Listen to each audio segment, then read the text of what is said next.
Supreme court में CJI गवाही पर हमले की कोशिश, वकील ने जूता फेंकना चाहा, नारा लगाया, सनातन का अपमान नहीं सहेंगे। सुप्रीम कोर्ट में एक वकील ने सोमवार को चीफ जस्टिस बीआर गवाई पर हमला करने की कोशिश की। यह घटना उस समय हुई जब सीजेआई की अध्यक्षता वाली बेंच पर एक मामले की सुनवाई हो रही थी। सूत्रों के अनुसार वकील डेस्क के पास गया और जूता निकालकर सीजेआई गवाई पर फेंकने की कोशिश की। कोर्ट में मौजूद सुरक्षा कर्मियों ने वकील को पकड़कर साथ ले गए। बाहर जाते वक्त वकील ने सनातन का अपमान नहीं सहेंगे ऐसा नारा लगाया। घटना के बाद सीजेआई गवाई ने अदालत में मौजूद वकीलों को अपनी दलीलें जारी रखने को कहा। साथ ही इस सबसे परेशान ना हूं, मैं भी परेशान नहीं हूं, इन चीजों से मुझे फर्क नहीं पड़ता।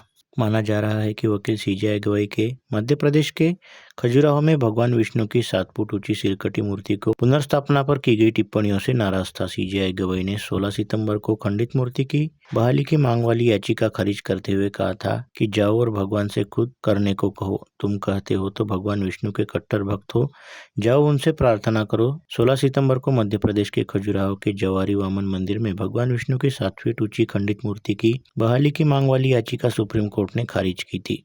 याचिकाकर्ता ने इस फैसले पर नाराजगी जताई। उन्होंने कहा कि यह हमारी धार्मिक भावनाओं को ठेस पहुंचाने वाला फैसला है। इस मामले में सभी राजनीतिक दलों के नेताओं ने घटना का निषेध किया। इस घटना के सामने आते ही अमरावती का समाज मन काफी उद्विग्न हो गया तथा राजनीतिक दलों के नेताओं ने इस घटना की एक सुर में निंदा करते हुए इसे सीजेआई गवाही सहित देश की सर्वोच्च अदालत एवं न्याय व्यवस्था पर हुआ हमला बताया। साथ ही देश की न्यायिक संस्था का अपमान करने वाले व्यक्ति के खिलाफ त्वरित दंडात्मक कार्रवाई किए जाने की मांग उठाई। बलवंत वानखेड़े ने इसे अब तक की इतिहास की सबसे निंदनीय घटना बताते हुए कहा कि यह अब के इतिहास की सबसे निंदनीय व दुस्साहसी घटना है जिसके पीछे निश्चित तौर पर कोई न कोई राजनीतिक शक्ति जरूर है, अतः इस पूरे मामले की सघन जांच की जानी चाहिए। इसके साथ ही सांसद वानखेड़े ने कहा कि सीजेआई भूषण गवई शाहू फुले अम्बेडकर की विचारधारा पर चलते हुए सर्वधर्म समभाव के सिद्धांत पर भरोसा रखते हैं और संविधान के प्रति आस्था रखते हुए देश की न्यायिक व्यवस्था को नई गति प्रदान कर रहे हैं। साथ ही सीजेआई गवाई के भाई डॉक्टर राजेंद्र गवाई ने इस पूरे मामले को लेकर अपनी बेहद सदी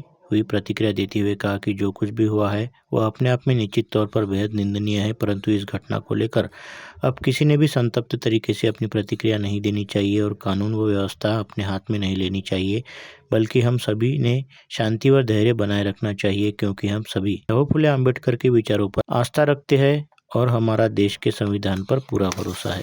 राकापा नेता व विधान परिषद सदस्य संजय खोड़के ने सीजेआई भूषण गवई पर हुए हमले के प्रयास की घटना का कड़े शब्दों में निषेध करते हुए कहा कि देश की सर्वोच्च न्यायिक संस्था में सर्वोच्च न्यायिक पद पर बैठे मुख्य न्यायमूर्ति के साथ हुई इस घटना के चलते देश के संविधान व न्यायपालिका का अपमान हुआ है। यह हमला करने वाला व्यक्ति निश्चित तौर पर विकृत मानसिकता का शिकार है। जिले की वरिष्ठ कांग्रेस नेत्री एवं पूर्व मंत्री एडवोकेट यशोमती ठाकुर ने कहा कि भाजपा ने देश में जिस तरह की अराजकता का माहौल बना दिया है, आज की घटना उसका जीता जागता सबूत है। यह भाजपा की कुत्सित सोच एवं चाल का जीवंत उदाहरण है जिसके जरिए इस बार सीजेआई भूषण गवई सहित सुप्रीम कोर्ट एवं संविधान को निशाना बनाने का प्रयास किया गया है, परंतु सनातन की आड़ लेकर इस तरह की घटना को अंजाम देने वाले शायद यह भूल गए कि सनातन कभी किसी को नीचा नहीं दिखा था। कांग्रेस नेता व पूर्व पालक मंत्री डॉक्टर सुनील देशमुख ने सीजेआई गवई पर हुए हमले को भाजपा द्वारा देश में फैलाए गए जहरीले वातावरण का असर बताया। साथ ही कहा कि यह सीधे सीधे देश में सीजेआई गवई के सम्मान एवं न्यायिक संस्थाओं का महत्व को कम करने का प्रयास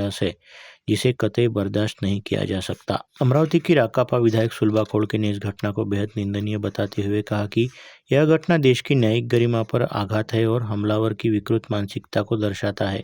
विधायक सुलभा खोड़के ने यह भी कहा कि सीजेआई भूषण गवई न केवल अमरावती के गौरव है बल्कि पूरे देश के मुख्य न्यायाधीश है, अतः उनके पद की गरिमा और प्रतिष्ठा को बनाए रखना यह नागरिक का कर्तव्य है। ऐसे में इस तरह की घटना की न केवल कड़ी निंदा की जानी चाहिए बल्कि ऐसी घटनाओं की सघन जांच होनी चाहिए। शिंदे गुट वाले शिवसेना के नेता व पूर्व पालक मंत्री जगदीश गुप्ता ने इस घटना को लेकर अपनी प्रतिक्रिया देते हुए कहा कि कुछ दिन पहले सीजेआई भूषण गवई द्वारा भले ही एक मामले में विवादास्पद टिप्पणी की गई थी, लेकिन बाद में उन्हें अपने उस बयान को लेकर खेद भी जताया था।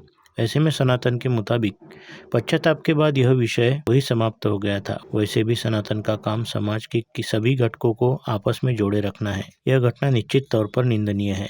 भाजपा नेता व पूर्व मंत्री प्रवीण पोटे पाटिल ने इस घटना को बेहद दुर्भाग्यपूर्ण बताते हुए कहा कि देश के सर्वोच्च न्यायिक पद पर बैठे किसी भी व्यक्ति पर हमले की कतई समर्थन नहीं किया जा सकता। यह सीधे सीधे देश की न्यायिक व्यवस्था पर हुआ हमला है, अतः इस मामले की सघन जांच करते हुए हमलावर व्यक्ति के खिलाफ कार्रवाई भी होनी चाहिए। साथ ही इस घटना को लेकर किसी भी तरह की राजनीति भी नहीं करनी चाहिए। कांग्रेस के शहराध्यक्ष बबलू शेखावत ने इस घटना के कड़े शब्दों में निंदा करते हुए कहा कि निश्चित तौर पर इस घटना के पीछे कुछ देशद्रोही ताकतों का भी हाथ हो सकता है, अतः इस पूरे मामले में सघन तरीके से जांच होनी चाहिए। साथ ही सीजेआई भूषण गवई पर हमले का प्रयास करने वाले व्यक्ति के खिलाफ कार्रवाई होनी चाहिए। पूर्व महापौर विलास इंगोले ने इस घटना को बेहद आश्चर्यजनक व धक्कादायक बताते हुए कहा कि यह अपने आप में बेहद दुर्भाग्यपूर्ण घटना है, जिसकी जितनी निंदा की जाए उतनी कम है। भाजपा शहराध्यक्ष डॉक्टर नितिन दांडे ने इस घटना को पूरी तरह से गलत बताते हुए कहा कि सनातन के नाम पर ऐसी किसी भी घटना का कतई समर्थन नहीं किया जा सकता, क्योंकि सनातन में ऐसे कृत्य के लिए कोई स्थान नहीं। यह घटना साफ तौर पर हमलावर व्यक्ति के विक्षिप्त एवं पूर्वग्रह दूषित मानसिकता को दर्शाती है। भाजपा के पूर्व शहराध्यक्ष किरण पातुरकर ने कहा कि इस तरह की घटना का कतई समर्थन नहीं किया जा सकता। यह सीधे सीधे देश की सर्वोच्च न्यायिक संस्था में सर्वोच्च न्यायिक पद पर बैठे व्यक्ति पर हुआ हमला है, जो निश्चित रूप से निंदनीय घटना है। भाजपा के प्रदेश पदाधिकारी प्राध्यापक दिनेश सूर्यवंशी ने इस घटना को पूरी तरह से निंदनीय बताते हुए कहा कि भारत का सनातन ऐसी घटना का कतई समर्थन नहीं करता, बल्कि सनातन द्वारा हमेशा सहिष्णुता का संदेश दिया जाता है, जिसमें किसी के भी अपमान करने का कोई स्थान नहीं है, जिसके चलते सीजेआई गवई पर हुआ हमला कतई समर्थनीय नहीं है। साथ ही मौजूदा हालात को देखते हुए इस बात की भी जांच की जानी चाहिए कि कहीं यह सनातन को बदनाम करने का कोई षड्यंत्र तो नहीं।